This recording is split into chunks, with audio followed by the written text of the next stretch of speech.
Excellencies, ladies and gentlemen, please do take your seats because we are about to start the plenary.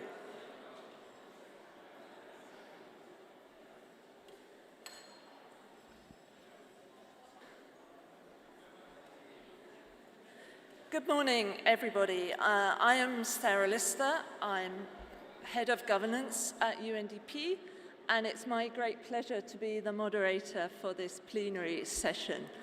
Finally, the moment has come where we start the Guardrails Trilogy, which is 3 sessions that look at this critical issue of governance at the center of digital identity. This was referred to on the first day in the first plenary and has been referred to throughout our many interesting conversations so far.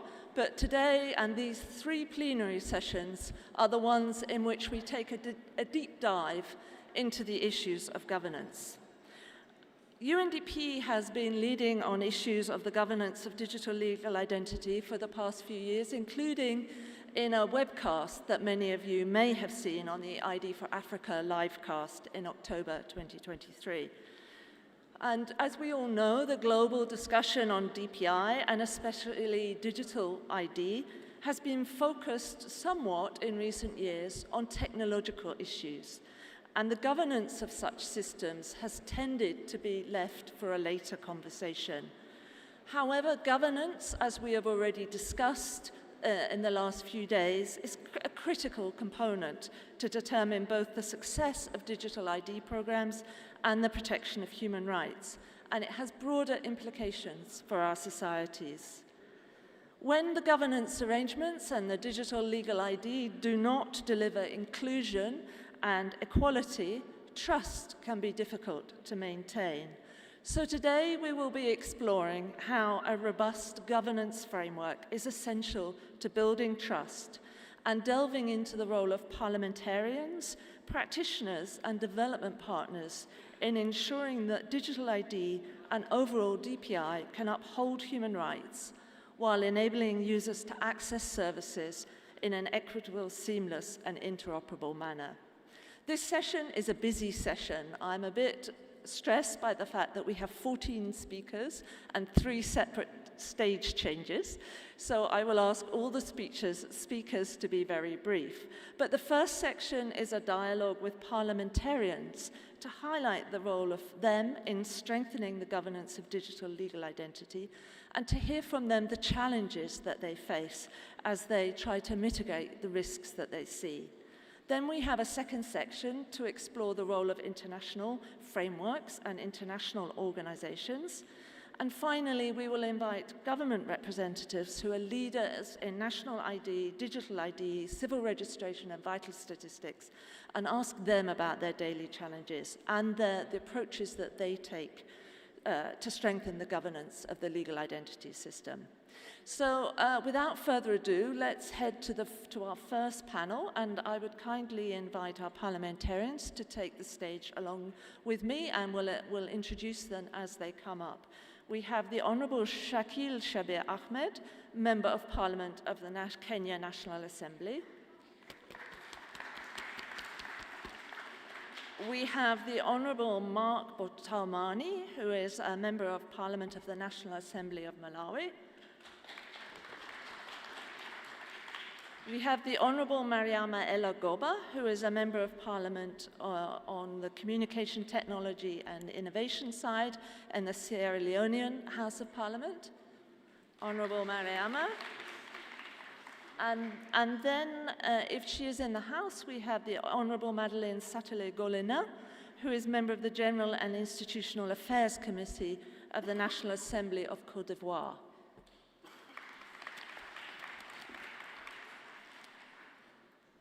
Thank you. Please do take your seats.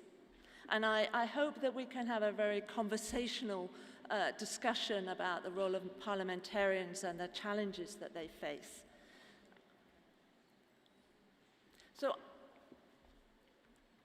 I'm going to, yeah. Who needs to join? For the translation. Okay, thank you. So I'm going to ask a similar set of questions to each of you. and then I hope that we will be able to have a conversation. So could you please elaborate for us on the biggest governance challenges that you see in your countries in terms of gaining citizens' trust in the digital legal identity system that the government is implementing? And what has been your role as parliamentarians in addressing these and ensuring that digital ID is inclusive and rights-based? I will start with the Honourable Shakil.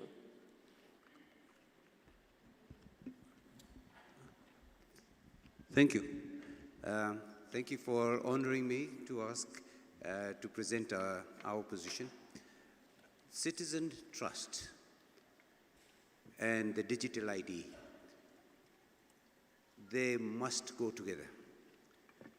The problem that we face is acceptability by the citizen, understanding the digital ID. It's a new world. The citizen, the contract between the social contract between government, parliament, government and the citizens who vote for the government has changed in its concept from very simple to a very diverse and extensive relationship. So one of the biggest problems that we have faced in this issue is trust. How much does the citizen trust that their digital identification will represent them, will not exclude them at all, and will be a robust system devoid of any manipulation, devoid of any entitlements, and there too, because the ID system, whether it is digital, and it has to be with this world, we have to be digital, must be robust. But most important, it should not have, the entitlement should be qualified entitlement. The fact that you have a digital ID, sometimes when you want a green card in the United States, there's a digital ID. It's a entitlement. So we wish to see that entitlement, that digital ID system is built upon trust, and it must be simple and understandable to the citizens. They must understand the system. If they don't understand it, how will they accept it? They must know, they must have the essence of transparency, the essence of truth, the essence of being correct. Of course, there are negatives and positive identifications, all those issues, but the essence is very important. In effect, it might be like the 10 Commandments, or something that is universally understood and accepted, like our holy books or whatever. But that must be there, and that can only be there with citizen participation at every level. And there cannot be one thing that suits all. We cannot have a citizen identification system fed down to us from others. We must, speaking for Kenya, we would want a system that is adapted with Kenyans, for Kenyans, and by Kenyans. So we own it. And that is what the citizens, that is where we members of parliament must go and explain to our voters what citizen identification entails, and what benefits it gets with it are your rights.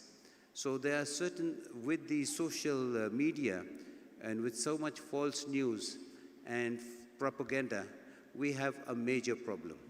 And that major problem must be dealt with. I think the international framework must be there to deal with false news, social media, TikTok, whatever else goes along. But the other essence is that the digital system, and I speak for Kenya, must be Kenyan. And we must build it on blocks of success. With Kenya, we are proud to be one of the leaders in Africa. We have building blocks that are successful already, the M-Pesa system, and money transfer, digital money transfers. Those are very successful situations here. We have now we have the Maisha number. The Maisha system is not numbered, it's 4 elements of Maisha that takes you from birth. The elements of Maisha are, when you're newly born, you're given a number. There's the Maisha card, a 3rd generation ID card, which will be inclusive. And you don't have to go and have 6 cards, one for your insurance, one for your driving license, one for this. And I think when we call our citizens wananchi, when they see the benefits, and I have seen them myself, there was a time that I would want to get a driving license, it would take me 1.5 days. And that was me as a member of parliament. Just think about it, now I can get it in 15 minutes. So there's a Maisha digital ID card. You don't have to carry that ID, and those who are Africans here, you will understand that we in Kenya used to have what is called that ID that we had to put around your neck. I did not, I was not born at that time. And if you didn't carry some form of ID, you were immediately arraigned in the police station. And we must carry that ID, the original ID. It used to be called a kipande. So I think that is basically it. And the Maisha integrated database, which should link in all the major agencies. So this is a multitask, multi-agency, multi-ministry, including civil society and the parliamentarians. We at legislature must play our role. Judiciary must have its role. The executive must have its role. So I think that's basically where we are talking about, to make sure that the citizen understands and accepts that this is theirs, is transparent. If they have a question, it can be answered. And it is something that, like their faith, is unquestionable once they have accepted it. Thank you. Thank you so much, and for highlighting that critical role of trust and the role of the governance systems in helping to reinforce that element of trust by ensuring that there is appropriate oversight through the democratic process in the development of ID and the importance of at all levels. So I will turn now to Honourable Mark Botomani from the National Assembly of Malawi. Perhaps you could also share, what do you see as the challenges and the opportunities and the role of parliamentarians in your context? Thank you very much. And I think you may permit me to start by thanking ID for Africa, Dr. Atik and his team, for bringing members of parliament to this very important conference. Because we are people that make laws, and obviously we cannot be left out in the value chain. And I must commend him, especially bringing almost everyone from across the continent. This is more like the African Union in microcosm. So thank you very much for that. Now, on the issue at hand, I want to share my views with my honorable colleague from Kenya. But maybe to start with the journey of our, the digital IDs in Malawi. We passed the law in Parliament in 2010 to establish the national, the bureau, which oversees the registration. And subsequent to that, we passed other acts of Parliament to make sure that it is well established and well independent, because at first it was housed under the office of the President and Cabinet. But it was seen that this is an institution that needed to be independent, that needed to have its own feet in order for them to deliver what they needed to deliver. And as we speak today, it's a well-established institution, very robust, with a very strong team on the ground overseeing all that is happening around it. Now, in the course of time, I remember it was also last year, Parliament passed what we call Data Protection Act to make sure that whatever information, the data that they collect, it's also properly secured. And this is housed at the Malawi Communications Regulatory Authority, and of course the operationalized by the National Registration Bureau. We thought that this is a very important, once all that data is collected, it has to be protected. and we have to have a law protecting that particular, that particular, data. Coming to the challenges, I cannot agree with more with my honorable colleagues, because these are, universal challenges across our continent, where people do not really understand, the majority of our people do not really understand what is the importance, of them registering on the national IDs. There are always suspicions sometimes when it comes to, rolling out the process. I'll give an example. Malawi is going to the elections next year. And we have a law which was also passed in Parliament where we said that you cannot be registered in the voters' roll unless you have a national ID. So as you would appreciate that during elections there are all these propagandas, all these suspicions. So you would go there and having to register the people. They would suspect that perhaps you're only wanting to register them simply because they want to vote. So others may want to opt out because there is a certain section of people that for whatever reason, they would not want to vote. Maybe their beliefs, the traditions, and they would not want to vote. So they may not really prioritize the actual registration, which is important for all other services that they need to get in their life. They would just think that the reason they're supposed to register on to get the national ID is for them to be able to vote. So that is where civic education is needed. And that is where members of parliament are needed, because we are able to advocate these things. We speak to the people, we meet with the people almost all the time, and that is where we're supposed to come in. So the issue of advocacy is very important. I want to appreciate, as I continue, appreciate our cooperating partners, the World Bank, the UNDP, and other cooperating partners who have really helped us to make sure that this institution I'm talking about is well institutionalized and is well operated. The Malawi government, of course, because in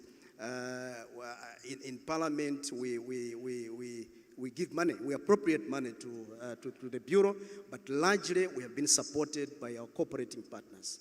This has also helped to make sure that the institution is strong and robust. I want to go back and emphasize the need for lawmakers to take charge in this. We have three distinct roles as members of parliament: legislation, oversight, and of course representing. Now, in terms of oversight, we oversight the Bureau by way of, first of all, appropriating money through the budget.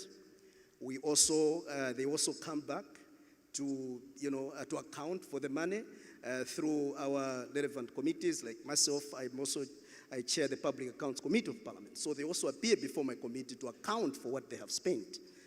My colleague, Honorable Gladys Ganda, is seated there as the chairperson for Budget and Finance. She makes sure that this institution is properly financed. And there are other committees, for example, the Media Committee is also, oversighting them, ensuring that whatever policies that are around, they're also able to follow them up.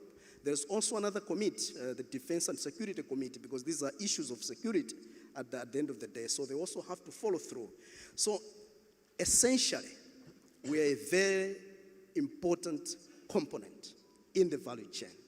And I don't know if you will give me space at some point, because I also wanted to propose something that is very important and very briefly. Very important. Whilst we are seated here, we listen to all these presentations, very powerful presentation since Tuesday, and I've been sitting here religiously listening, and I've been enjoying all this. The role of members of parliament cannot be overemphasized. We are here, and I'm meeting my colleagues for the first time. I've been to all these countries, but I'm meeting them for the first time. Why don't we come up with an idea of establishing a caucus, for example, where we will be regularly engaging each other to make sure that we propagate what we are listening to here, what we are watching here, because we sit here and listen to all these wonderful presentations as members of parliament. So what? At the end of the day, we've got to make sure we have a solid network as members of parliament, and we are not only here, there are many that are seated over this side. We must make sure that we have a network, a powerful caucus that we can continue to coordinate and advocate and learn from each other. Benchmarking. We need to know what is happening in Kenya, in Sierra Leone, in Sudan, in Egypt, in wherever, to ensure that we have that robust network, and then we drive these things. Thank you very much. Thank you very much, sir. I think that was, it was very worth giving you those extra minutes, and because I think that's a really important suggestion that maybe ID for Africa would like to think about also, and for laying out so clearly for us the roles of the legislature, the roles of parliamentarians, and how in this issue of digital ID and legal ID, the parliamentarian role is absolutely essential. And that is why, you're right, I think this is the first panel at ID for Africa with parliamentarians, and it's a great honor for me to be moderating that because you are absolutely right. Your role and your voice is critical in the process. So we will move next to the Honorable Mariama Elagoba, who is a Member of Parliament of the Sierra Leonean House of Parliament. Honorable Mariama. Thank you very much. Good morning again. I am Honorable Mariama Elagoba from the House of Parliament, Sierra Leone, and I bring greetings from the House of Parliament, Sierra Leone. In Sierra Leone, some of the best governance challenges we gain is not just in the digital legal identity system that the government is implementing. It includes data security and privacy concern. Citizens may have concern about the security and privacy of their data stored in the digital identity system. Ensuring robust data protection measures, protocols, and cybersecurity practices are in place to safeguard against unauthorized access, breaches, or misuse of sensitive information. This can bring crucial to build trust. Then again, transparency and accountability counts. Lack of transparency and accountability in development and operation of the digital identity system can lead to mistrust among citizens. The government needs to communicate openly about the purpose, scope, and functioning of system, as well as establish mechanism for accountability to address any issue or complaint raised by citizens. Again, inclusivity and accessibility counts.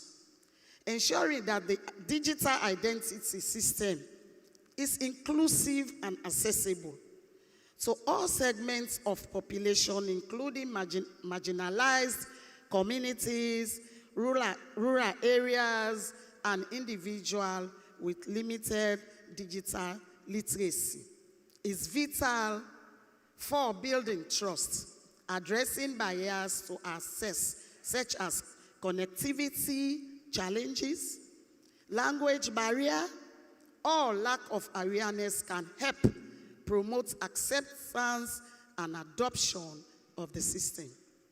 We talk again about legal and regulatory framework. It is crucial to have a strong legal and regulatory framework to control the digital system. Laws that safeguard citizens' rights and control the gathering, use, and sharing of digital data must be enforced by governments. We take in cognizance of the public awareness and education. Gaining the trust to citizens, it requires education. Tell them about the advantages of the digital identity system and clearing up any misunderstandings or concerns. Public education campaign must be launched by the government to educate the public on the benefits, security, features, and goal of the system. Now also, to gain trust of the citizen, the political will be committed. The government needs strong political will and commitments to address governance challenges and build trust in the digital identity system. Clear leadership and effective communication are necessary to demonstrate the importance of the system and address any concern raised by citizens. Also, ethical use of data. Citizens may be concerned about how their data is being used, shared, or linked across different government databases, establishing clear guidelines and regulations on the ethical use of data, obtaining informed consent for individuals, and implementing strict protocols for data sharing and retention can help elevate concern and demonstrate a commitment to response data management. By addressing these governance challenges, proactively engaging with stakeholders and prioritizing transparency, accountability, inclusivity, and ethical practices, the government of Sierra Leone can work towards building citizen trust in the digital legal identity system and fostering greater acceptance and participation in the digital ecosystem. What is the role of Parliament in addressing all of this? Parliamentarians play a crucial role in addressing governance challenges and ensuring that digital ID systems are inclusive and rights-based through the following actions. As my colleague, honorable member from Malawi was saying, legislative oversight and representation. We will do that in addressing all of those challenges. Parliamentarians have the responsibility, as we represent our people, we should educate them over these databases and the identity system. We enact laws and regulations that govern the implementation and operations of digital ID system by conducting legislative oversight.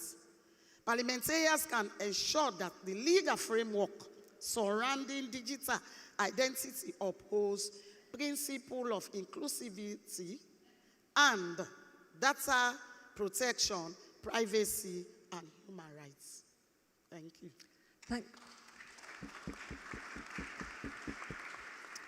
Thank you so much. And I hear common themes coming through from all of you. I hear trust, citizen engagement. I hear the role of concern around data management and data privacy, the need for sort of civic literacy issues and education so that people understand what this ID is. And I hear, a resounding emphasis on the role of parliamentarians in supporting those critical aspects. Our final representatives are from the National Assembly of Côte d'Ivoire, and we are very happy to welcome two representatives, the Honourable Madeleine Satele-Goulenin, who is joined by her colleague, the Honourable Yakuba Kone, members of Parliament of the National Assembly. So to both of you, it's fantastic to have both of you on stage.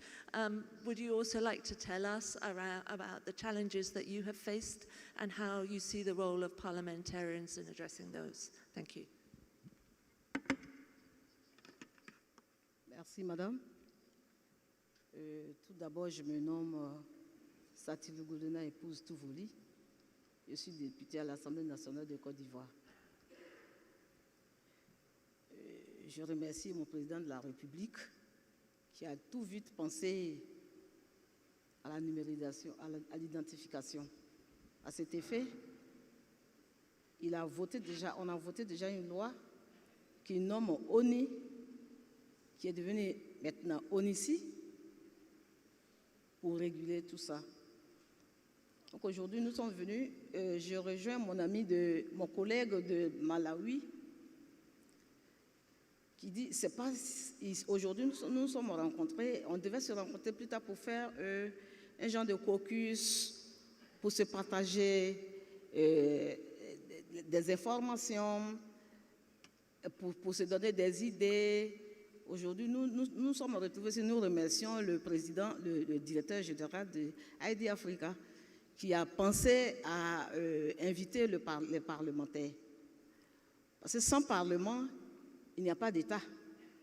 Tout ce que nous faisons et tout ce que nous écoutons depuis 85 jours, nous sommes là. Le Parlement, c'est le socle de tout. On ne peut pas prendre des décisions si le Parlement n'a pas soutenu. C'est pourquoi nous sommes là, c'est bien compris. Donc, en Côte d'Ivoire, c'est l'ONESI qui s'occupe de toutes ces données. Mais les défis que nous rencontrons, il y a la sécurité des protections des données, il y a l'inclusion numérique et enfin, il y a la transparence et la disponibilité. Ça, c'est les défis que nous rencontrons en ce qui concerne la Côte d'Ivoire. Mais très tôt, le président de la République a signé des décrets. Le décret qu'il a signé en exclusant l'ONESI, qui est devenu par la suite l'ONESI, pour nous donner les gestions numériques sur l'identité des Ivoiriens. Aujourd'hui, c'est plus facile de faire sa carte d'identité aujourd'hui.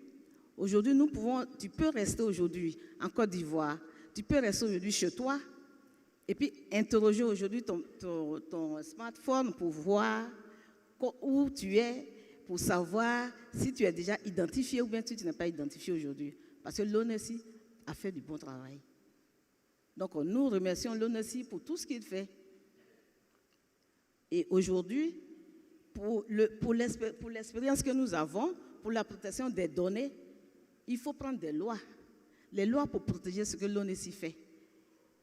Est-ce que ce qu'on a demandé à l'ONESI, c'est ce qu'il a fait? Donc c'est pour cela qu'on prend des lois pour soutenir ce que l'ONESI fait. S'il n'y a pas de loi, il n'y a pas d'État. Donc c'est nous qui votons là, nous légiférons.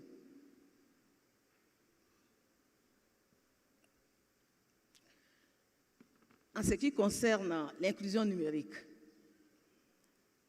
pour qu'il y ait inclusion numérique, il faut que tout le monde parte à l'école. Parce que si un enfant ne va pas à l'école, la personne qui ne peut pas partir à l'école ne peut pas faire la numérisation. Donc il faut même penser à la politique éducative. C'est en faisant la politique éducative qu'on peut parler de numérique. Tu as parlé de numérique aussi, vous avez parlé de numérique, mais il faut aussi impliquer la population dans la numérique. Parce qu'il faut qu'on dise à la population qu'on va numériser, il faut qu'on leur dise pourquoi on va faire la numérisation, pourquoi on va vous identifier. Donc pour les identifier, il faut que la population soit impliquée dans l'identification. Il faut qu'on leur explique pourquoi on vous identifie. Et s'ils sont impliqués, en ce moment, ça sera facile d'identifier. Une fois qu'ils sont identifiés, il faut maintenant la transparence et la responsabilité.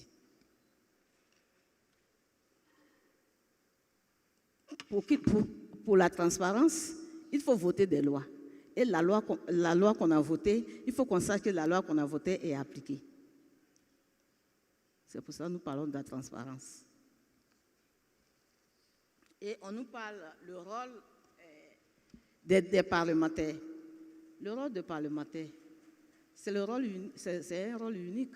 Le parlementaire représente le peuple. Il y a une loi même en Côte d'Ivoire, on se réfère à l'article, il y a un article qui dit le parlementaire est le représentant de la nation entière. Donc, si le parlementaire est impliqué, si le parlementaire est là, si les données sont en sécurité, déjà, dans le cadre même par rapport au rôle de parlementaire, déjà en 2013, le numéro 20, 2013 450 du 19 juin 2013, relatif à la protection des données à caractère personnel. Il y a déjà une loi qui a été votée par rapport à ça en 2013 déjà. Vous avez vu que le président était déjà visionnaire. En 2013 déjà, on avait voté une loi pour protéger toutes ces données en Côte d'Ivoire. Et maintenant, si les données sont là, il faut contrôler et les sécuriser. Il faut contrôler les données et les sécuriser. Tu as fini de les sécuriser, vous avez fini de les sécuriser. Enfin, vous sensibilisez et vous engagez la population. C'est le rôle même de la représentation du parlementaire. Parce que nous, on légifère, mais en même temps, on a des mandats, on a la population devant nous. Il faut aller leur expliquer pourquoi on vous a identifié et leur expliquer pourquoi et comment ça va se passer. Yeah. Donc, il faut toujours informer et engager la population dedans. Thank you. Merci. Thank you. Thank you very much. And again, I hear your contribution that the issues in your National Assembly and the role that you have had is very similar in many ways to the themes that have come out across from the 4 countries here. It's about how parliamentarians can fulfill their 3 functions on oversight, representation, and legislation. It's the issue of trust, particularly trust around data privacy and protection, and the need for people to understand the importance of digital ID. We have a couple of minutes before we finish this section, and I would like to be a little bit provocative, and any of you can pick this up, or all of you. We have experts, we have people from international organizations, and we have a lot of government officials. Would you have 1 or 2 messages for each of, or any of those groups about what you need from them to be able to do your job effectively? We have said that the parliaments are central to governance systems, so you're not necessarily experts on digital legal ID, you're not necessarily experts on data protection, but you have this important function. So what do you need from other people to enable you to fulfill that function? Maybe we'll start at this end and work our way down before we finish this section. Thank you very much. As you said, the last thing members of parliament are, and very few of us are IT specialists, is understanding the complex world of digital IDs. The digital system itself is something that we need to understand. What I would like to seek is that the framework, the guidelines, internationally and locally, be put together so that we have a template which we can understand, and then they can simplify. You see, when it comes to members of parliament, we have to then represent our constituencies, and they have to explain to them what the benefits of digitalization are. So we want to keep it simple, KISS, keep it simple. The more simple it is, the more understandable it is. The more understandable it is to lay people like us who are laying the laws so that we understand. We have experts who will give us all the information we need and break it down, unpack it for us so that we can see the effects. The issue of digital involvement is that the benefits are huge. At the same time, the losses of not doing the right thing can be huge. So one is guys like us who are in parliament and legislation need to understand that we are going to have to translate across to our people who are going to vote for us in 5 years that the ID is not the only way to I'm not asking you to get the ID, digital ID, to vote for me. The digital ID is your right. And as such of that will open for you various channels but may also, there are people who will feel that it is encroached on the human rights and others. So we need a coordinated effort by all technical agencies, the government, the executive. The judiciary should understand it as well. At Kenya right now, our Maisha number is stuck in Parliament, not only in Parliament, but also in the judiciary, whereby because of lack of understanding of the citizen, they've taken it there and said, and then they stopped and put the stop to the train. So we, as much as we're doing this, we need a cross-board understanding where the judiciary comes in. They must understand the implications. As I said, this is a new system. Yeah. We are changing the world. This is the information revolution. This is the digital revolution, and digital revolution requires much more for elders like us to understand. So that's what my message is. Thank you very much. I hear a strong call for simplicity and bringing guidelines together. Honourable Mark, you have already made one call for the caucus. What else do you think would help you fulfill your functions? Thank you very much. The take-home from us, members of parliament, we must be supported. As I have monitored the presentations, I've seen that there are so many emerging issues that seated here, you would need to really get into the issues. And the most important thing for us is to coordinate and get the issues and be able to advocate the issues to our people. Like I said, there are so many misconceptions, and these misconceptions have to be cleared. And how do we clear these misconceptions? It's about civic education and advocacy. And I think, as I said, it's very important to bring members of parliament on board, because we are the ones who frequently interact with our people. And so all necessary systems have to be put in place in order that members of parliament should not be left behind and should make sure that we are also equal to in the value chain. Excellent. Thank you very much. The honourable member from Sierra Leone, please. Thank you very much.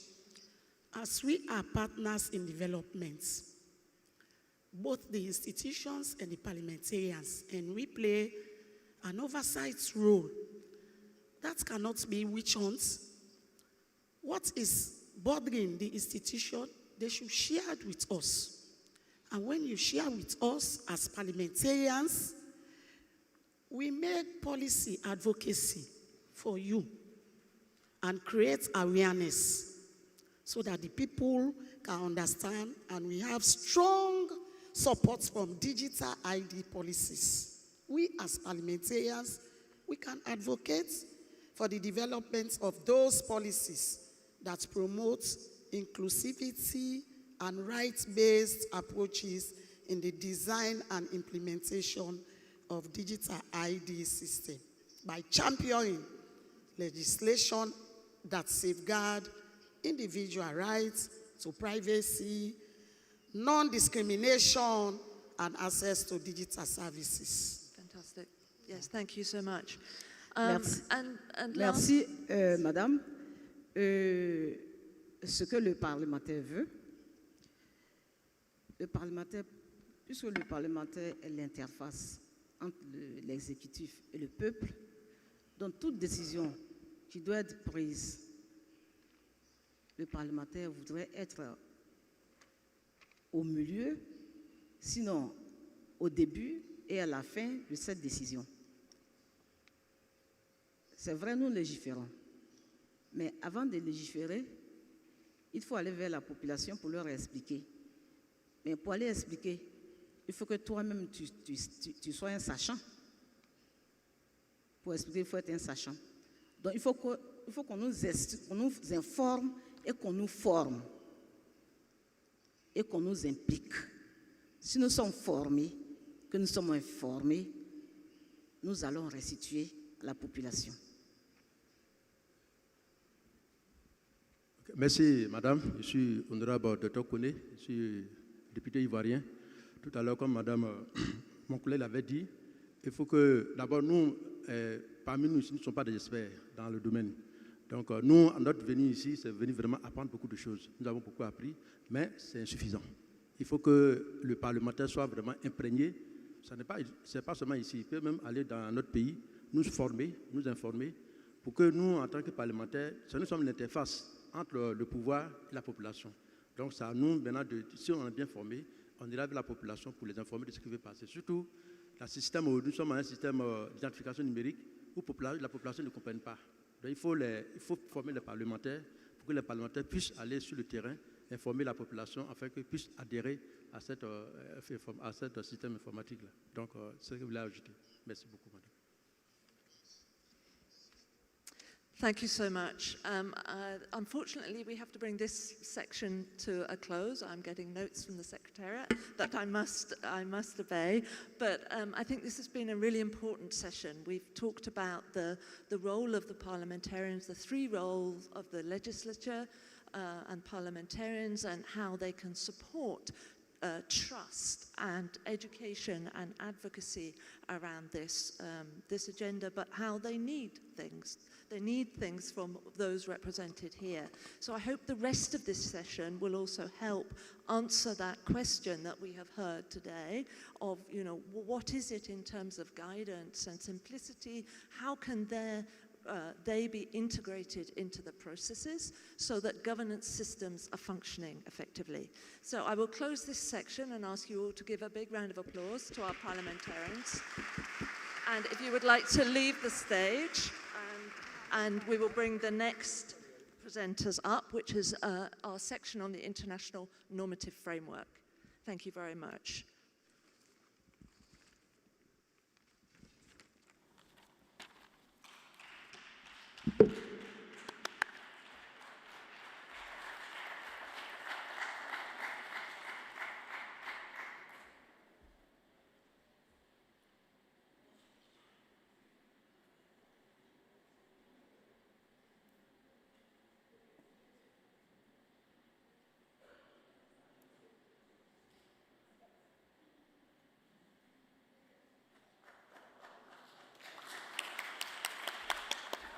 Thank you very much. There is always time for a photo. So we're moving on to the second of our three sections in this plenary, which is on the existing international normative governance frameworks. And the first part of this is a triparty dialogue between UNDP, the World Bank, and the OECD. And I would like to invite Barbara Ubaldi, the head of digital government and the data unit at the OECD, to come to the stage and be joined by Peter Kusek, the Global Program Manager for Digital Development at the World Bank. Please do come up and we will have a discussion, and following the discussion there will be a short spotlight session on part of the International Normative Framework. Please do take your seats.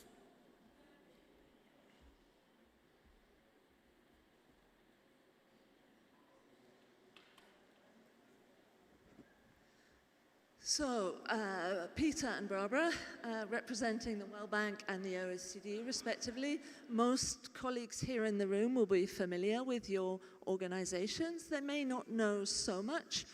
Some will know more about one than the other. Some will know more about the role of UNDP. And we just heard a call from the parliamentarians there for kind of simplicity and bringing together guidelines and making sure that the complexity of this space is translated in a way that makes sense for everybody who needs to play their role in this. But how are you as international organizations addressing the importance of digital ID governance and safeguards and safeguarding against these potential risks to human rights violations when they are implemented in country? Barbara, I'll start with you. Thank you. Hi. Thank you so much. And on behalf of the OECD, thank you for having invited us to join this panel and to join this amazing conference. I think all the people who are in front of us show to what extent digital identity is an agenda which is close to the priorities of a digital transformation of governments in Africa.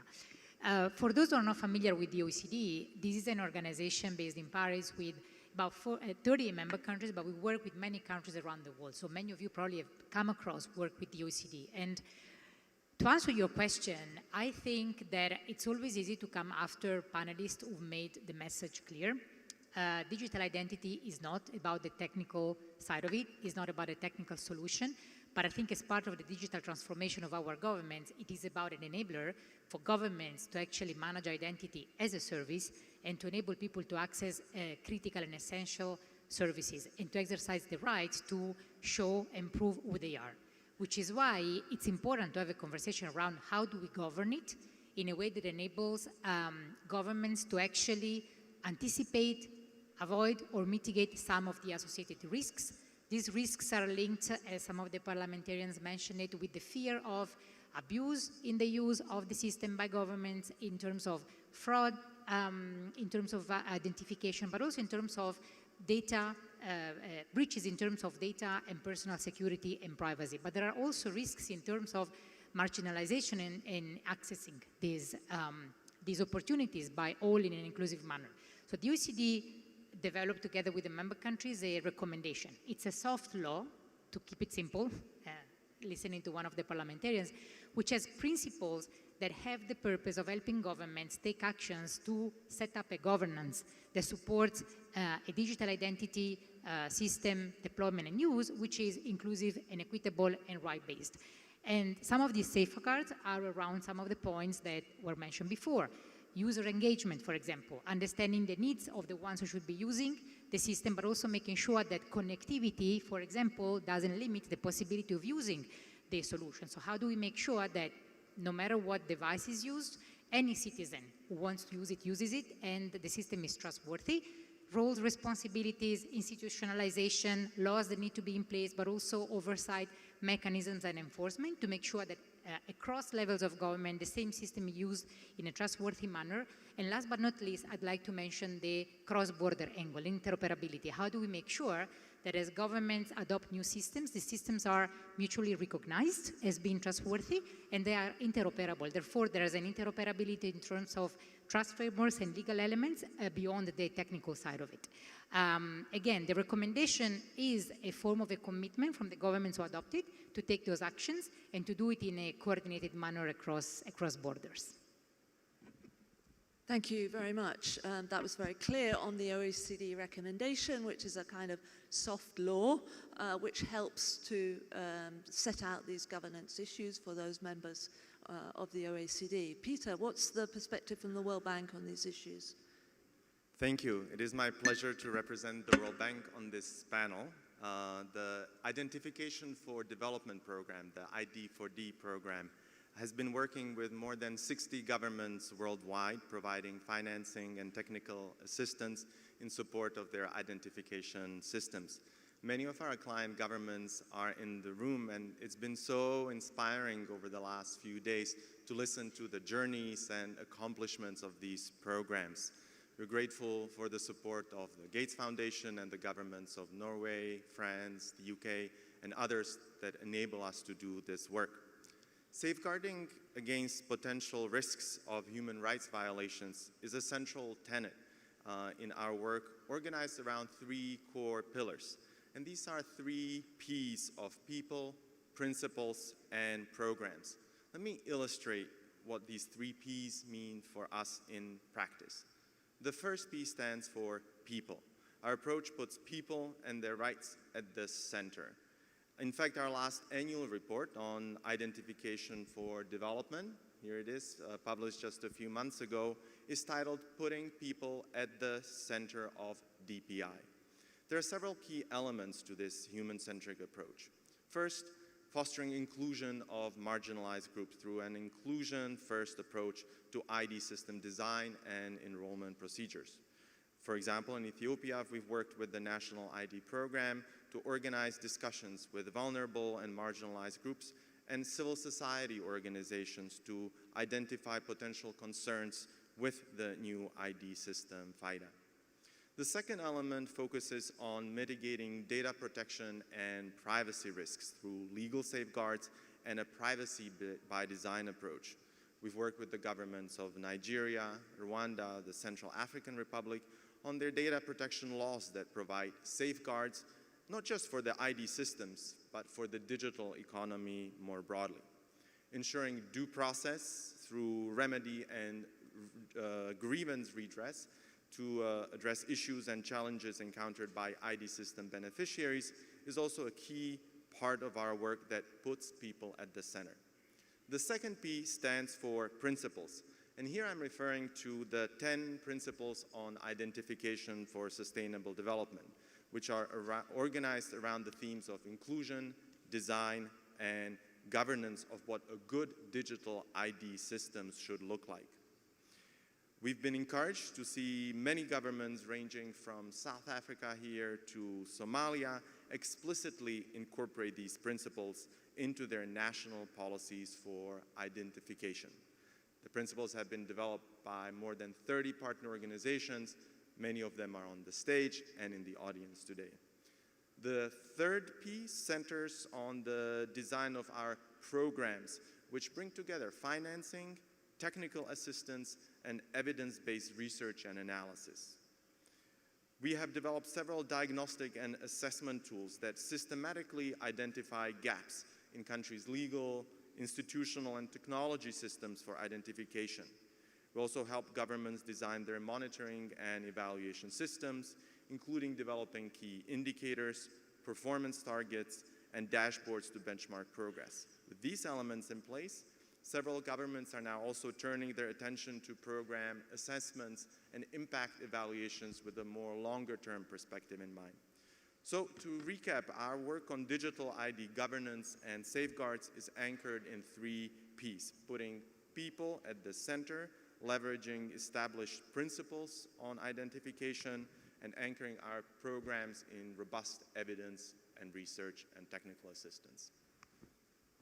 Thank you very much. And here is perhaps where I take off my hat as moderator, and I enter the Triparty Dialogue as a member of the UN and UNDP, and I co-chair on behalf of UNDP the UN Legal Identity Agenda. So we've heard, and we're going to have a presentation shortly on some of the UN initiatives in this space. But, you know, to be frank amongst ourselves, we've heard about the principles from the World Bank, and we've heard about the recommendation from the OECD, and we also have a model regulatory framework. Aren't we confusing the space as international organizations? Why are there different guidelines and different frameworks? As development partners, how are we pursuing the best interests of the member states that are here? How are we coming together to ensure the best development outcomes? It's a tricky question. I pointed at myself as well, but Barbara, Peter, which of you would like to tackle it? Indeed, coordination, cooperation, collaboration. Let me again use a 3-part structure to my response. And let me actually start by explaining how the ID4D initiative works internally within the World Bank, because for us this is also a big part of coordination. Because identification is integral to many services and sectors, the ID4D initiative is cross-sectoral within the World Bank itself. We bring together expert teams from social protection, financial inclusion, governance, education, digital development to offer countries holistic and comprehensive solutions for ID and increasingly DPI efforts. Now, external coordination, collaboration with our partners. And here let me use the example of the 10 principles on identification for sustainable development. These were launched in 2017 and recently updated to create a shared vision for digital ID systems, just like some of our parliamentarians in the earlier session have asked for. To date, more than 30 organizations have endorsed the principles, including the African Development Bank and other regional development banks, UN bodies and agencies, including UNDP, UNICEF, UNHCR, and others, civil society organizations, and of course ID for Africa. And the third part is the framework around which the ID4D program organizes its services to client countries. Some 15 years ago in the US, Barack Obama ran his presidential election campaign on the slogan, "Yes, we can." We've also adopted this slogan and adapted it a little bit. Our CAN is spelled K-A-N. K for knowledge, A for assistance, N for networks of partners and clients. Knowledge is the work centered on research, analysis, identification of good practices, case studies, and experiences of countries, what to do and what not to do.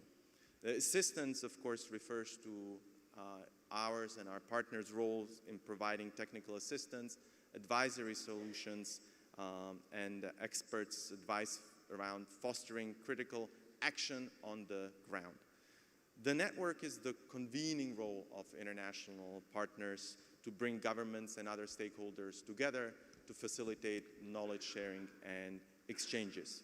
So we really feel it's the combination of and synergies amongst these three pillars of knowledge, assistance, and networks that ensure the best interests of the member states around the agendas that we support. Thank you. Barbara. I think already the fact we are here and sharing the panel is a very good starting point. The fact that all our tools include principles and values which are shared, I think it's a second important thing. So if I need to be concrete on ways in which we can bring this cooperation forward, first of all, I think we can really help policy dialogue across countries. I think the fact that here we heard we need parliamentarians, we need the different powers of the state to be around the table to understand what we're talking about, to increase the awareness of the importance in terms of benefits and implications. It's something we can really help with. Second, I couldn't agree more with knowledge sharing. Digital identity, we think it's something new. We all know it's not something new. It's been part of the digital transformation journey of some countries for quite a few years. So I think putting on the table the experience that some have gone through, also understanding how the limited success was a limited success. So the understanding the success and the failure, I think it's a way to grow together and avoid some of the mistakes. And third, implementation. I think there's a nice, important value in having principles and frameworks, but then, in the daily life, like we heard, actions need to happen. So how can we work together to help governments in the how-to part? I think it's an area where we can really help ourselves make a difference. And as I said, the recommendation of the OECD as a key element on the cross-border angle. That requires cooperation. That requires cooperation between countries, and that's something on which I think if we work together, we can really help advance. Thank you so much. So I heard from that, shared principles and shared norms and shared values, shared commitment to knowledge and knowledge sharing, shared commitment to convening and coordination, and all in service of the member states and the societies where we work. Because, of course, these are sovereign processes and deeply embedded in the societies in which we seek to support. So I think we'll leave this conversation at that point, and thank you very much. We do have another kind of international slot now, so we're running behind time. But I'd like to thank you very much for your interventions here. I'm sure we will all have much more to talk about in taking this agenda forward. So Peter from the World Bank and Barbara from OECD, thank you very much.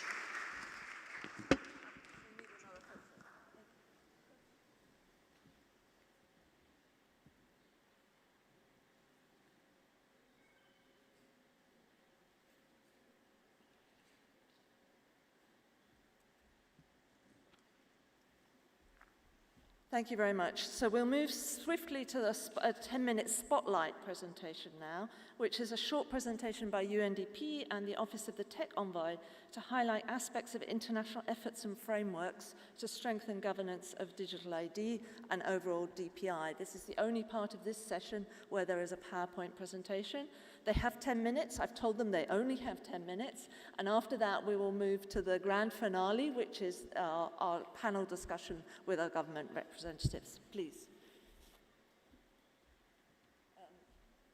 I should have introduced the colleagues. We have Maurice Fromaggio, the Associate Expert from the Office of the UN Envoy on Technology, technology, we have Emrys Schumacher, a digital governance advisor with UNDP, and we have Benjamin Bertelsen, a DPG product specialist with UNDP.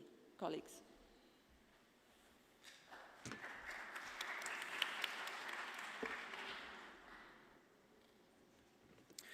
Yes, hello and a warm welcome also on behalf of the Office of the Secretary General's Envoy on Technology. A heartfelt thank you in the beginning to ID for Africa for giving us the opportunity to speak here and to address this wonderful audience. Let me, before we start diving into substance, walk you through the next 10 minutes. So this next segment will be about digital public infrastructure. What do we mean when we talk about this? We mean all of the society-wide systems that also go beyond digital ID, like the payment systems many countries started building, but also the data exchange layers. The question we want to address here is how can we build those systems in a way so that they really can serve as accelerators towards the SDGs while mitigating the risks that were mentioned already on this panel before, like losing the citizens' trust, etc.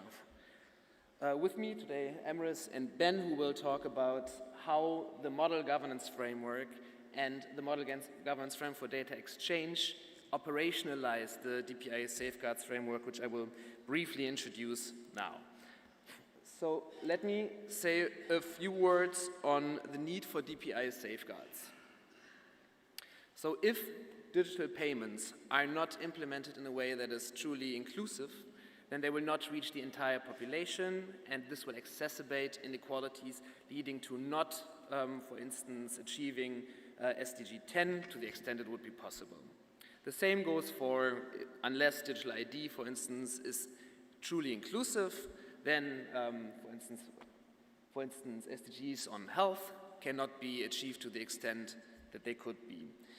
So this is why the UN Secretary General, in his policy brief for the Global Digital Compact, has called for common frameworks to address these risks.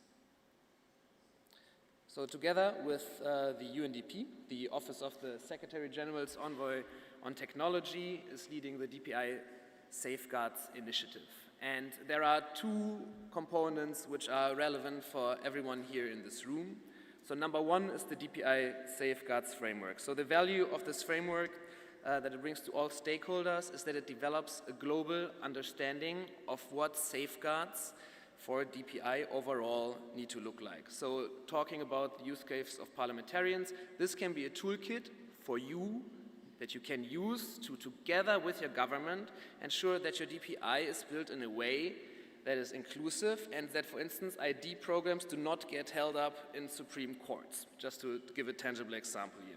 The second component that is relevant is the in-country implementation, which UNDP is already doing now, which inform the development of the framework. My time is almost over. There are two calls to actions that I would like to ask from all of you. So number one is, we are asking for feedback for the first interim report that the working groups have published. They're on our website. Later on, there will be a QR code that you can use to go to our website and provide that feedback.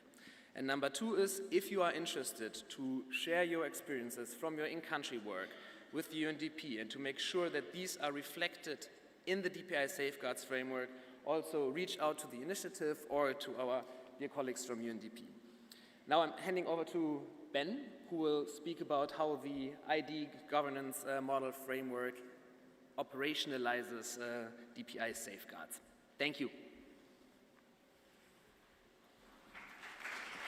Thank you. Thank you, Moritz. So far on this conference, we've talked quite a bit about technology. And technology is an important and crucial part of digital identity.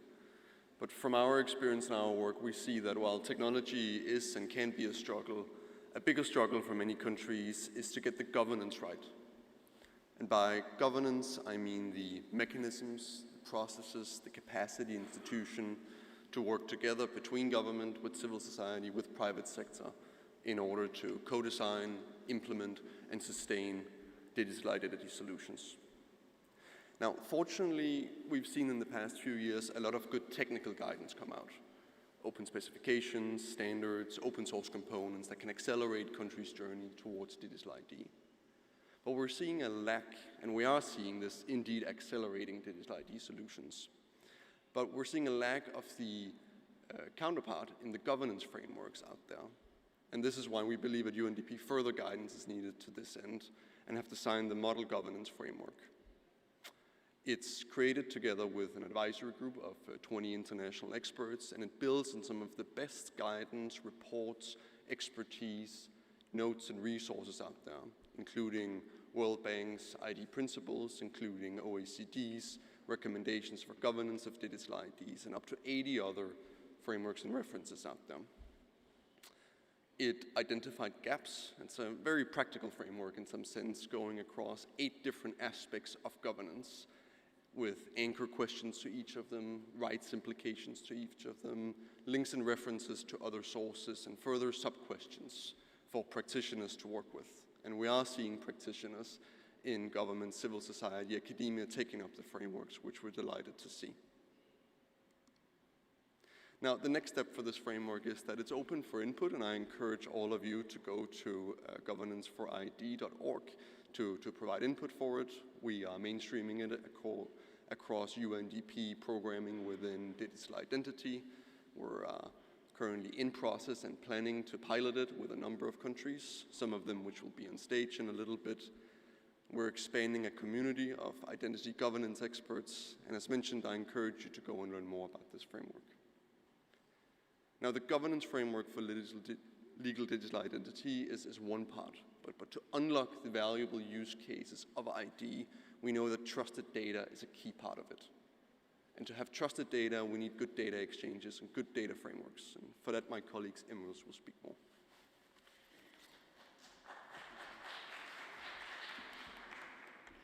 Hello, everybody.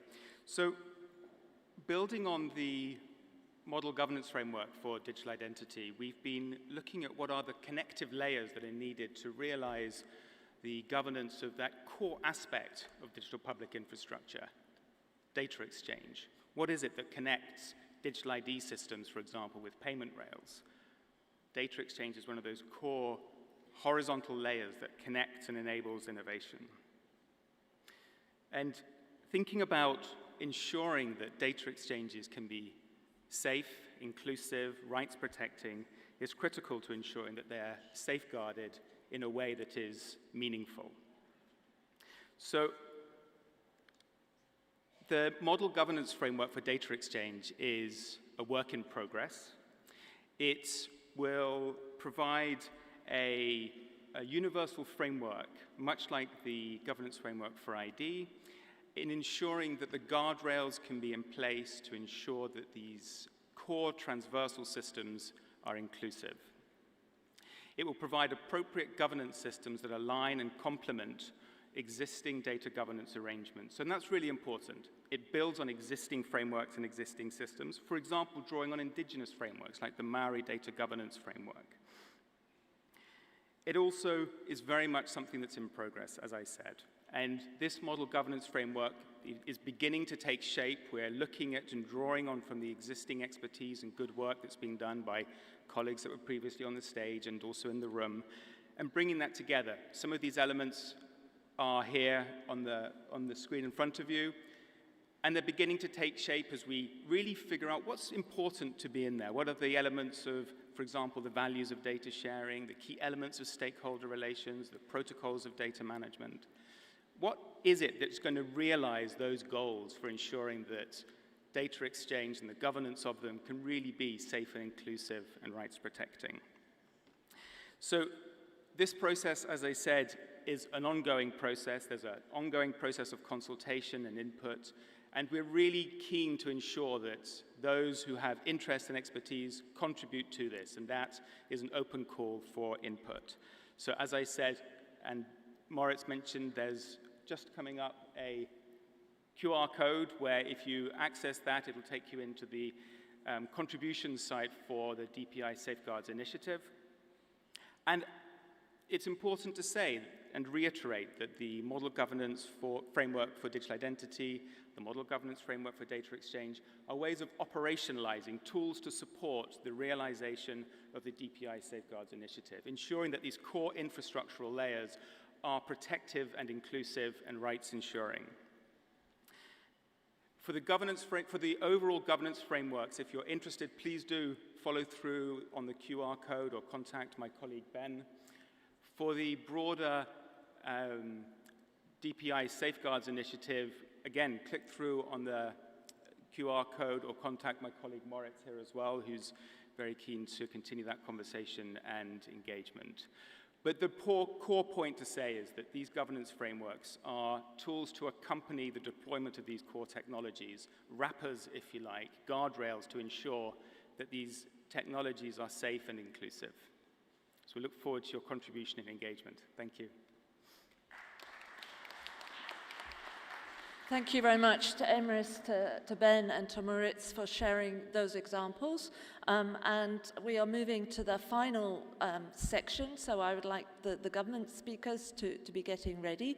I would just say that we have gone on a journey so far this morning. We've talked about some of the challenges and the importance of trust and the role of governance systems and core governance functions such as parliaments. And we've talked with international organizations about the principles and the quite high-level kind of norms and principles of governance that those international organizations are supporting. That spotlight section was also showing how that was brought down a level into very kind of practical tools that are currently being developed to support implementation. And now we are going to hear from those with responsibility for implementation and the challenges that they face and what they need to be able to fulfill their role properly. So, too many speakers and stage changes. I would like to invite to the floor Alexandre Marie Yomo, the Director General of the National Civil Status Registration Office of Cameroon. He will speak in French, so if you do need headsets for simultaneous translation, please make sure you have them. I would also like to invite Tulimeka Monika, the Director of the National Population Registration, Identification and Production Department of Civil Registration, and the ID for Africa Ambassador for Namibia. Dr. Amina Zawedi, Permanent Secretary of the Ministry of Information and Communication Technology and National Guidance of Uganda. Percy Chinyama, National Coordinator of the Smart Zambia Institute of Zambia, and Abdiwala Ali Abdulle, Director General of the National Identification and Registration Authority of Somalia. Please take the floor.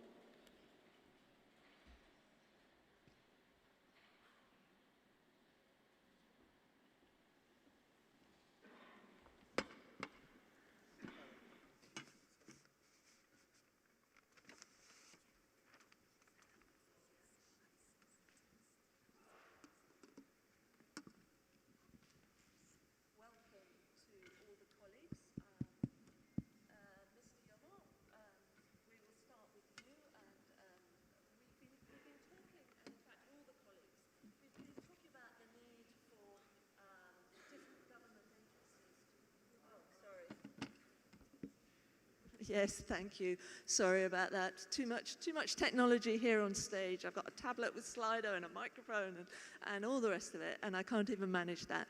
Mr. Yomo, we will start with you. We've been talking about the need for the robust governance of the legal identity ecosystem and the need for different government agencies to work together, in particular for civil registry and national ID to be converged.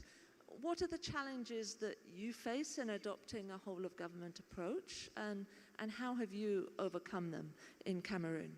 Thank you. Permettez-moi d'abord, Dr. Sarah, d'exprimer toute la gratitude, n'est-ce pas, de la délégation camerounaise pour l'invitation qu'a bien voulu adresser le docteur Joseph Attic, le PDG de ID for Africa. Maintenant, vous me demandez de parler des défis auxquels a fait face le gouvernement de la République du Cameroun en matière de modernisation de son système d'état civil. Je dois dire que le gouvernement de la République du Cameroun a commencé par faire une évaluation de ce système d'état civil aux années 2007. Une autre évaluation a été faite, n'est-ce pas, en 2016, cette fois-là avec l'appui de l'UNICEF. Et maintenant, la Banque mondiale est en train de faire une autre évaluation parce que la Banque mondiale voudrait appuyer le Cameroun dans le cadre de la numérisation de son système d'état civil. Évidemment, les problèmes sont connus, les problèmes sont les mêmes, c'est le déficit, n'est-ce pas, dans l'enregistrement des faits d'état civil, les naissances, n'est-ce pas, les mariages et les décès. L'enregistrement de naissance, n'est-ce pas, des enfants de 0 à 5 ans au Cameroun est considéré à 69%. L'enregistrement des décès, lui, il est moins de 10%. Et le système n'est pas numérisé, le système n'est pas informatisé. On a donc commencé, n'est-ce pas, par les pilotes, qui sont la cartographie, qui sont la mise en œuvre du cadre juridique institutionnel, qui sont la sensibilisation, qui sont la formation des acteurs. Et bien maintenant, donc, on est en train d'aller vers l'informatisation. Voilà là où nous en sommes, Dr. Sarah. Thank you so much for sharing, that outline of the challenges that you face, and particularly in relation to, the civil registry system and the death registration aspect of that. We'll come back to you perhaps with some of the broader issues, but in the interest of time, I'll move on to the colleague, Ms. Tulimeke Monika from Namibia.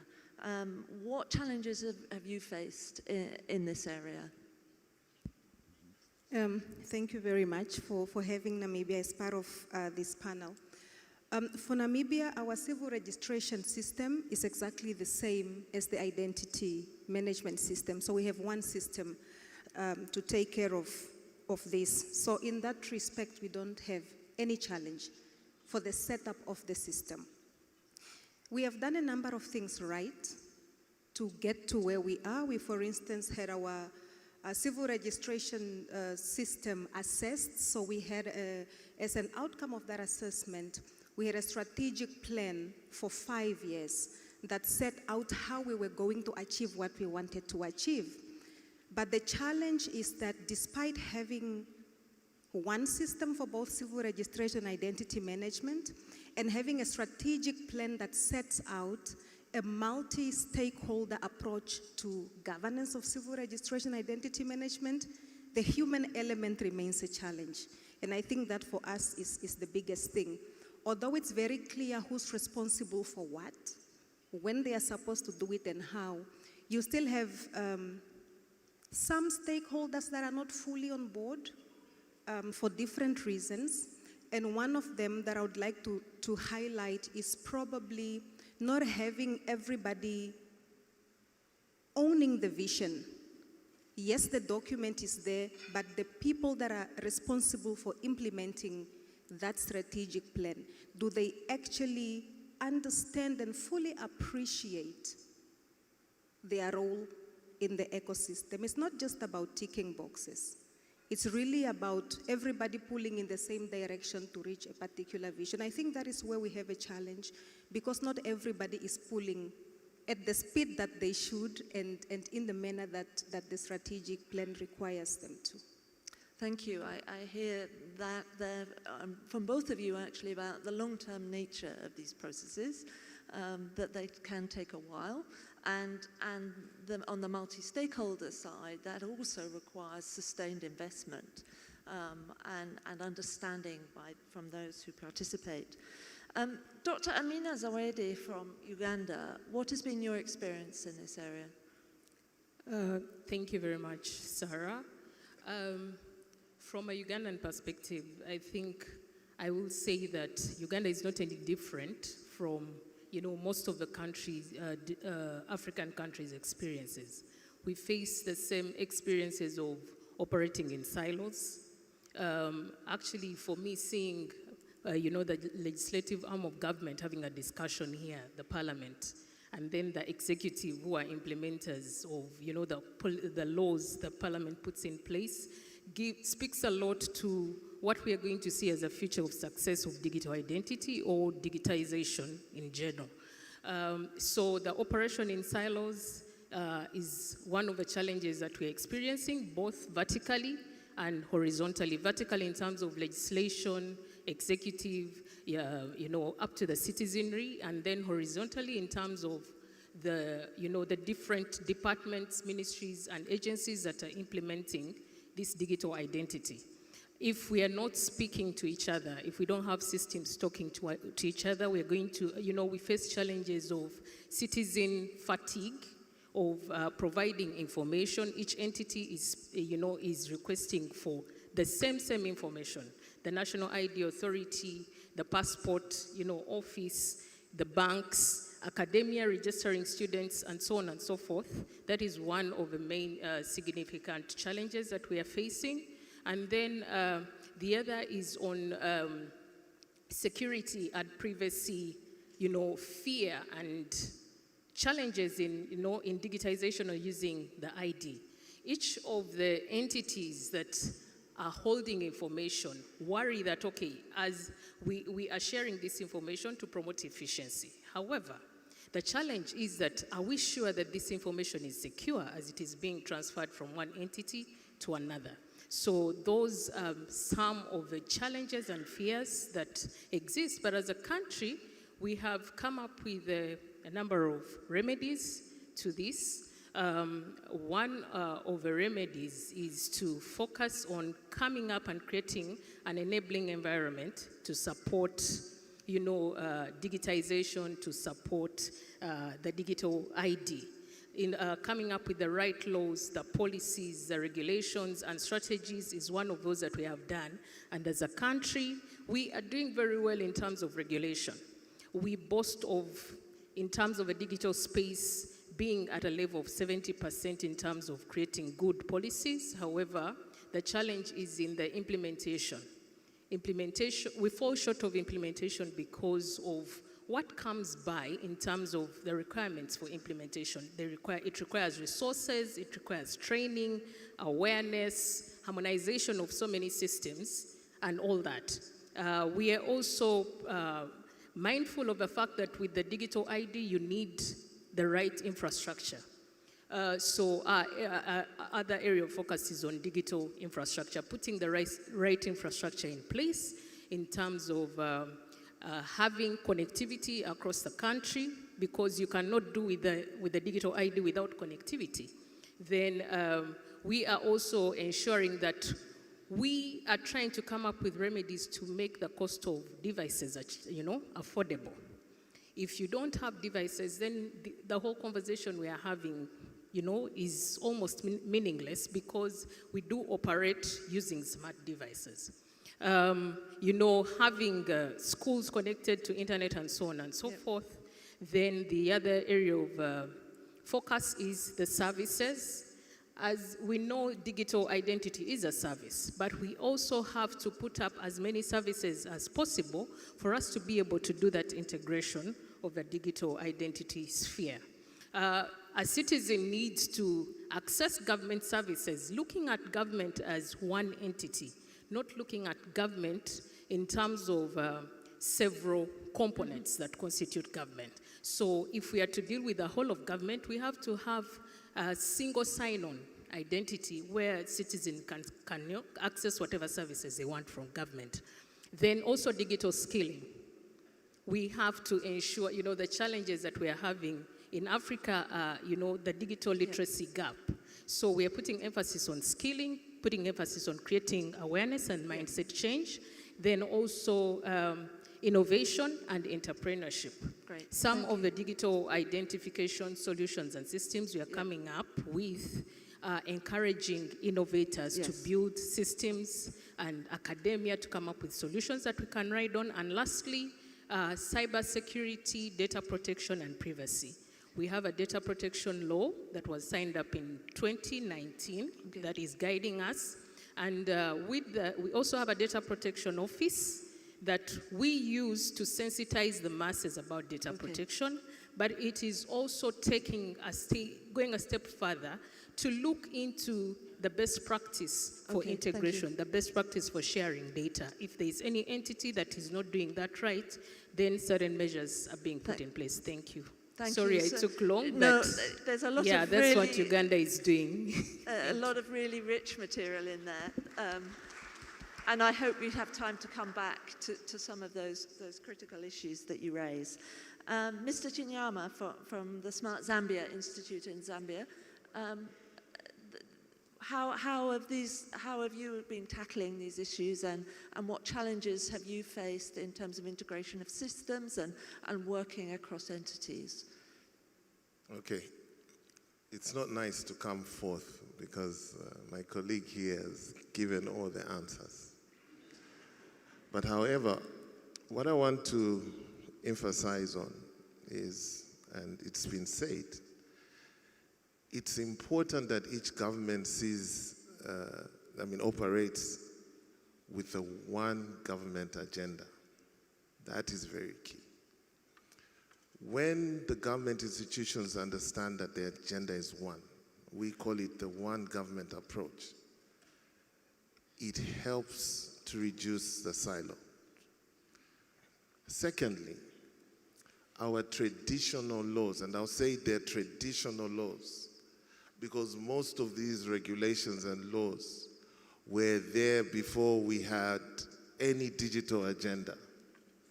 So our traditional laws have tied the ID to certain institutions that may not have the capacity, and I'm not saying it in a bad way, may not have the capacity to fit in the generational changes that have happened.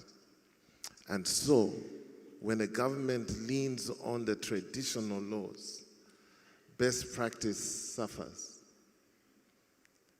Best practice is put aside because the narrative is the law says.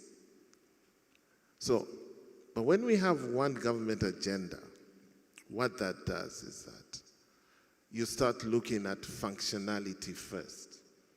And I hope this can even answer the first question that was there with Group 1 on the challenges.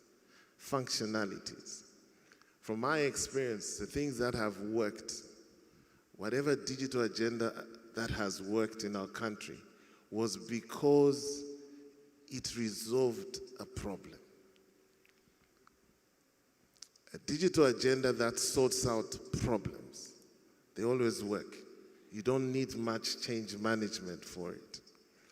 But when you're digitizing because you have to, because our neighboring country has done it, then you have problems. So when we have the one government agenda, it means now you'll be looking at functionality. What do we want to sort out? And I think this is very important. The other one, I know there are a number of challenges. She's mentioned some of them. One other challenge that I would want to bring out, and you brought it up in the last group, is that, yes, we have development partners. And with all the good intentions that they have, which we're so thankful for, it's very important that the development partners come with an aligned framework so that when we do engage, we're just engaging once. So the experience is we get a number of assessments being done, sometimes similar assessments. But because it's a different development partner, they have to also do the same assessment. But if we, so the silos thing is not just on our end. The silos thing is something that also our stakeholders must undertake, so that when we engage, it's more a one-to-one. So I won't say so much. I will end here. Thank you. Thank you. Thank you so much for sharing your very practical experience. And in the second round, I'm also going to come back to other colleagues on their kind of practical tips and tricks on some of these issues. But before we do that, our final speaker is Mr. Abdiwali Abi Abdulle from the National Identification and Registration Authority of Somalia. We spoke a little bit before about some of the challenges that you have faced. Would you like to share that with everybody? Thank you, Sarah. Thanks to everyone. I think we are going through the same challenge. My colleagues actually highlighted one of the major challenges, but let me begin with providing you a bit of context in my situation in Somalia. From 1960, when Somalia actually took the independence, to 1991, we have had a paper-based identification system, mostly used for travel and access to health, education, access to other legal documents. After the collapse of the central government in 1991, unfortunately, we faced fragmented ID system due to Somali. We actually lost the institution. We adopted a federal system in 2004, and since we don't have an institution who was governing the ID, the people start using functional IDs as reliable identification to access services. So to actually address that challenge, our government, recognizing the need for a unified legal ID system, enacted identification and registration law in 2023. The law establishes the National ID and Registration Authority with a mandate to govern and provide registration and identification system to the people, to citizens and non-citizens. The law complies with the principles my colleagues from World Bank and UNDP highlighted before the session: the inclusion, simplified registration process. So in 2023, I will try to be precise. We launched our first digital ID in 2023. So this was a big milestone for us. And we are in the early stage of registering people. So as we actually plan to do a rollout across the country, that requires a whole of government approach to succeed. And there are different challenges we are going through. Number one is the legal and policy harmonization. There are several entities that we actually relate and collaborate with, including the civil registration, which is under the Ministry of Interior. Our civil registration law is being enacted in 1953. So that requires to be reviewed, and we actually advocated the review of the law. And it has been taken to the Parliament very recently, and we hope that the Parliament will approve that law. The other actually challenge is interagency coordination. We have to actually work with the government entities, including the service providers, health, education, banks, different institutions. Some have already done registrations in different aspects for different purposes. So to address that, we actually established interagency task force including representatives for different bodies to facilitate regular communication and data standardization formats, align operational procedures. So I think this is also one big we are addressing and we are trying to resolve. I think, if I may, I'm going to stop you there because we're running out of time, and I would like one more quick round, perhaps from some of the colleagues who also shared less in the first round. We are running over time a little bit. The organisers say that we can go over by 10 minutes, so if you can postpone your lunch break for another 8 minutes, I beg your indulgence on that. But I think there's some very interesting issues coming out across the panel. They are in quite different contexts, from Cameroon to Somalia to Uganda and so on, facing different issues. But these issues of cross-sectoral coordination are coming out across, and in fact, there was an interesting Slido question as well. We haven't had so much time for Slido, but somebody anonymous said there has never been a perfect system, and that is why there are constant reviews. And as somebody who works in a bureaucracy, I appreciate that comment. How do you roll out in spite of stakeholder challenges and different views? So I'd just like, you're deeply experienced, all of you, and you're never going to get the perfect system. You're never going to get the perfect arrangement or structure in place, probably. But what has been your experience? What has been successful? Some tips and tricks that you can share with those in the room. Would anybody, I'm not necessarily going to go down the line, but would anybody like to pick up that question? The practicality of creating, good coordination across units. The colleague from Uganda, and then Mr. Yomo. Okay, Uganda's practical experience that we have done to ensure that we harmonize is the key areas of focus I talked about speak to our digital transformation roadmap for the next 5 years. Now, in order to come up with this roadmap, we brought together all stakeholders, private sector, government, development partners, civil society, academia, also the legislative arm of government to contribute to this roadmap, so that it's not a roadmap for the Ministry of ICT, it's not a roadmap for government, but it's a roadmap for the entire country. Everybody who sits and plans for their entity knows that they have to align with this roadmap, and then together we shall be moving to, as a whole.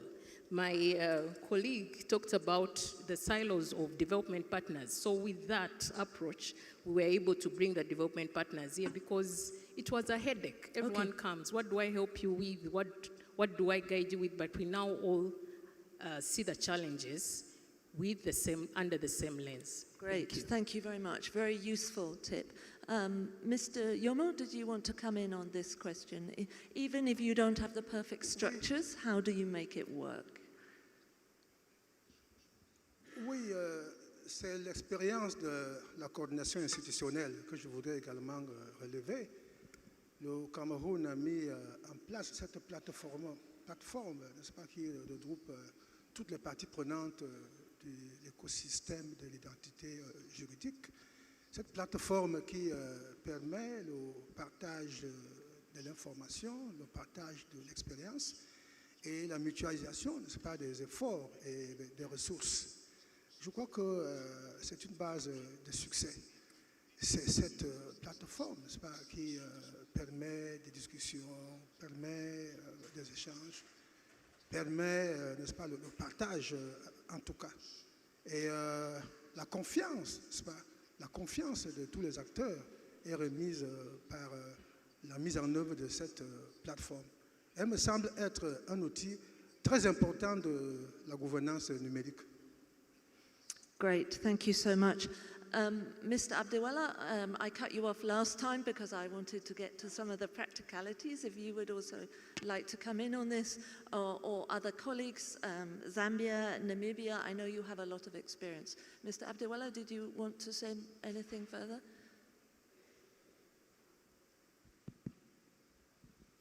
Yes, actually rolling out the digital ID in context like Somalia, which didn't have any identification for the 32 years is difficult.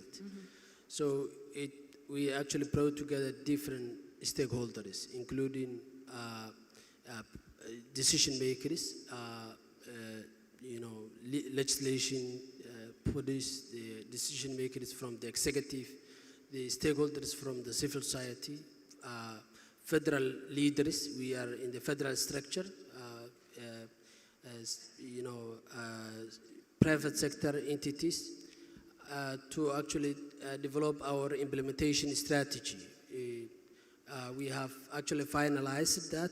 There has been different actually concerns in different stakeholders on how this is possible in terms of the security situation we're going through. The operationalization might take time, but we actually built a consensus across all stakeholders implementing this robust unified legal aid system in Somalia. We are anticipating that we registered 15 million at the end of 2026. That's a very ambitious target, but we are putting all enabling measures to reach that target. And we actually do continuous engagements and continuous community awareness. We understand one of the challenges we are going through is the lack of understanding of the importance of the ID in our community level, because they never had legal ID in 32 years. So we are actually emphasizing the communications. We are using different platforms, the government platforms, private sector platforms. We are designing the communications, but we are using through different platforms to actually bus one communications across the communities. Thank you. Thank you so much. Very helpful elaboration on that communication and the need to use different platforms. Zambia and Namibia, we haven't heard so much from Namibia, and more from Zambia would be welcome. I think apart from what my colleagues have said, it's very important to have leadership. That is very key. First of all, political leadership, but may I also say we need leadership, a technical leadership. This is someone who can command the reform technically, someone who will be credible. And it's very key that the buck stops at that leadership. Thank you. Thank you. Well, what has worked for Namibia was what I spoke to earlier on, having a strategic plan in place, involving everybody from the very beginning. And our e-government strategy is actually championed from the Office of the Prime Minister. So all the government offices, ministries, and agencies would work based on what the Office of the Prime Minister, that is the head of government administration, actually sifts through to us. So the responsibilities need to be very clear. So what we have as well as part of the Civil Registration and Vital Statistics Strategic Plan is that there's a steering committee in place. The political will is there. The strategic plan that we have was actually sanctioned by Cabinet. Cabinet directed all of us, this is what you are going to do.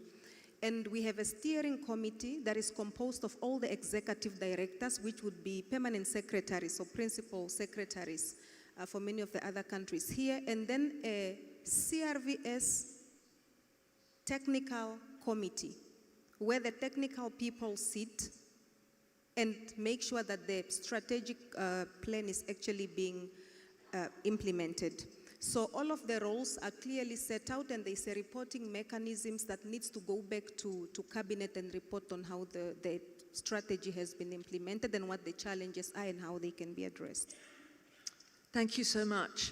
That brings us to the end of this panel and to the end of the plenary. Before I wrap up in just a few minutes, I would like to thank our panelists in this section from Cameroon, from Namibia, from Uganda, from Zambia, and from Somalia. Thank you so much for your insights and giving us the opportunity to learn from the wealth of your experience.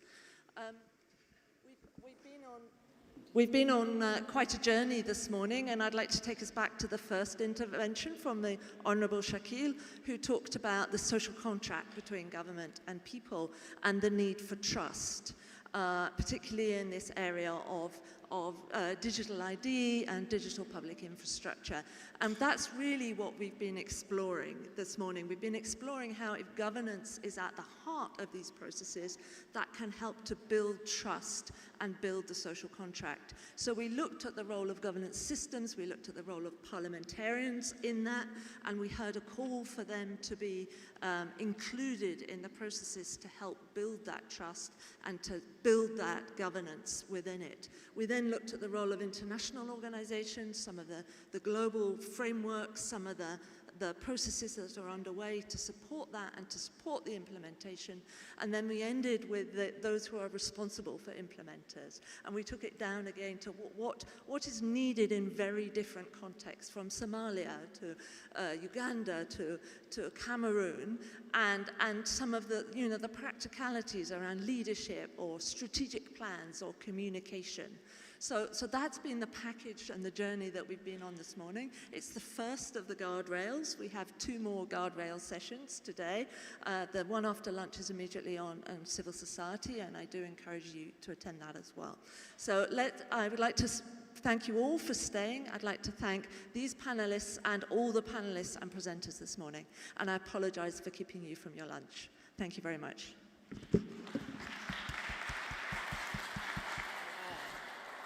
Another strong round of applause for this 10th year innovation. Thank you so, so much. I feel absolutely proud of being African and of being ID for African. Could you give another round of applause for Dr. Sarah, for all the panels? Great job. Thank you. Our MPs, thank you. All the DJs, members of government, thank you. This is great. We're so proud of you all. I feel cool, I feel happy. Yeah. Now, ladies and gentlemen, the headsets, please keep all the headsets on the seats. Please. If you have anyone you left in your rooms, kindly bring them back. They're going to be recharged. Thank you.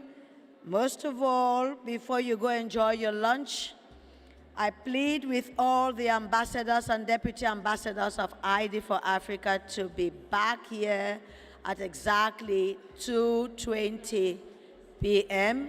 for a special shot. We're going to have a family photo shoot.